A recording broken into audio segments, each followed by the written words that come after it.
but we've got the advantage of being a small, compact city. You know, the thing that drives this city, that really makes it hum, is the fact that you can walk around and just bump into everybody that you need to see to make a decision while you're walking between meeting and meeting. It's an incredibly cool thing that very few other places have. And then we've got the harbour on one side, we've got the hills on the other side. You can be mountain biking, you can be swimming. You know, the opportunities in this place, the livability of this place is just amazing. Graham Bloxham for Wellington Live and Wellington in Your Pocket. We're on the cable car today, and look at that. That is fantastic, Wellington, on an icon. And we are here today with John Allen. He's an experienced leader, and he's come across to Wellington NZ. John, welcome. Yeah, thanks, Graham. Really good to be talking to you. Excellent. And John's role is to grow the region, work with all the mayors, and just make sure that we recover from this COVID. You know, I mean, I have to mention COVID. How are things going in general? Oh, look, in general, the economy in this region is going fantastically well, given the challenges that we are facing. We're lucky that we've got government, we're lucky that we've got the professional services that support government, and we're lucky that we've got this fantastic technology sector that is just going from strength to strength to strength.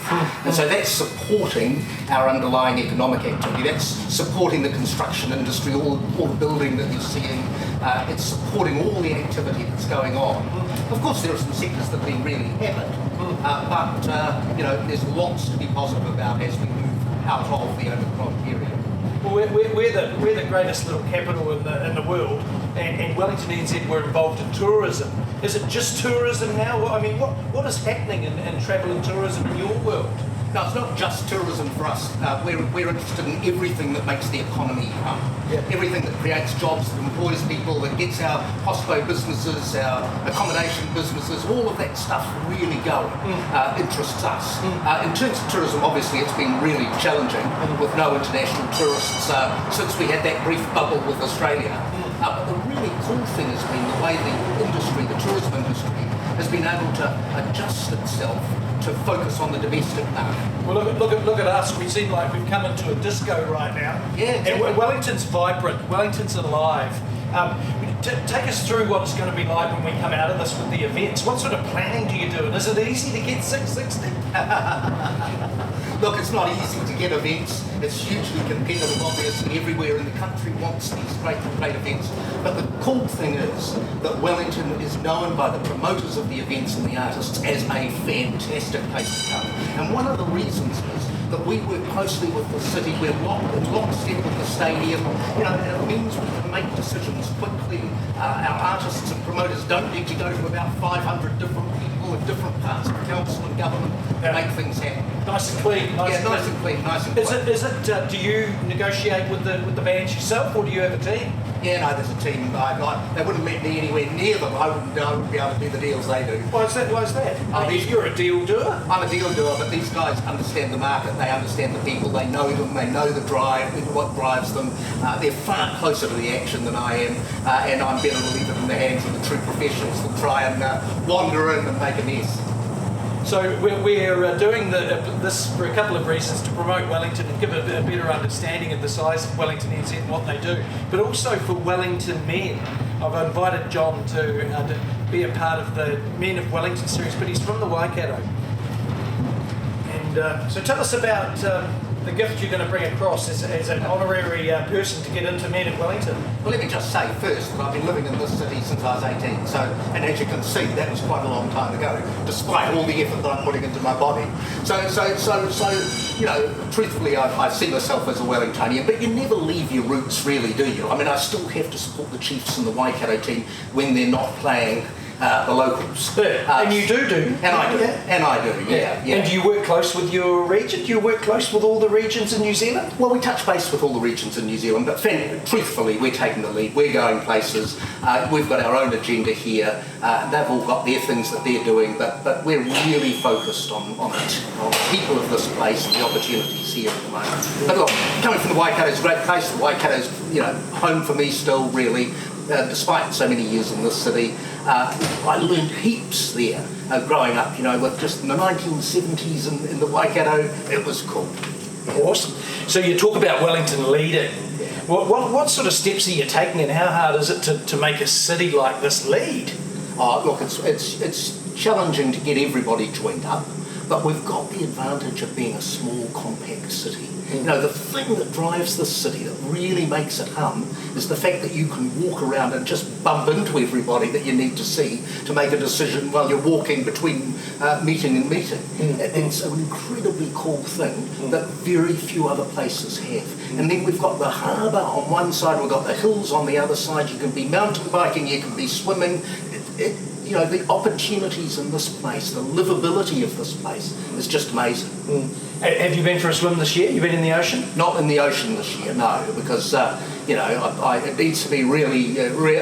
It has been really warm, of course, but there's been lots of other people in the ocean, and for me, you know, as I say, you know, despite all this effort, for me to get into mosquitoes and sort of wander into the ocean is quite an event for anyone that might be in the vicinity. Fair enough. Well, you're obviously leading, and on a personal note, is it great to be in a city and leading a team? I mean, how many people are on your team? Oh, look, we're a relatively small team. We've got about 100 people. They are all passionate. They're all hugely committed to the city. They get it. They understand the opportunity. They believe we are and will continue to be a fantastic place to live, to grow a business, to start up, you know, to come and attract the talent that we need to enable us to succeed. And they're on fire. They're doing unbelievable things with campaigns that they're putting out, with the work they're doing to strengthen businesses in this Omicron time. You know, it's just amazing. And how do you work with government? We work with government through the local members mostly, people like Paul Eagle and Grant Robertson, Nikki Willis and the other, and Chris Bishop in the Hut, Chris Hipkins up in further up through the region. So generally through the local members. But we've also got access because we're in the city. We've worked with these people for years and years and years. We've got access to be able to talk with them about issues that are confronting the city, opportunities, and how they might be able to help. And Tourism New Zealand is obviously a crucial player in the recovery. How do you think they're going, and do you work closely with Tourism New Zealand? Hugely closely with Tourism New Zealand. I think they're going well. I think they've got a clear mandate and a clear vision for how we're going to re-engage our economy, you know, with the rest of the world as we open up, as the PM announced yesterday. So look, I believe that all the players are really working hard to ensure that our tourism industry, our hospitality industry, the events industry, the pieces of the jigsaw that have been so hard hit over this COVID time are going to be able to get back on their feet and really go as the year progresses. Well, a lot of businesses have gone down the tubes, and we feel for them. South Coast safaris and places like that. What's your words to the businesses that have? We sort of think that tourism is a word of the past. What is the reshaping, and what are the words of encouragement that you can give to the businesses that have held on almost for 3 years and then they've had to let it go? Oh, tourism's not a thing of the past at all. There's opportunity for us to reinvent our product. There's opportunity for us to become more carbon conscious, for example, in the way that we're presenting our product. All those sorts of things help. But there's no doubt at all that millions of people around the world want to come and visit New Zealand. There's no doubt about our brand. There's no doubt about our attractiveness. People want to come here. Obviously, they haven't been able to come here.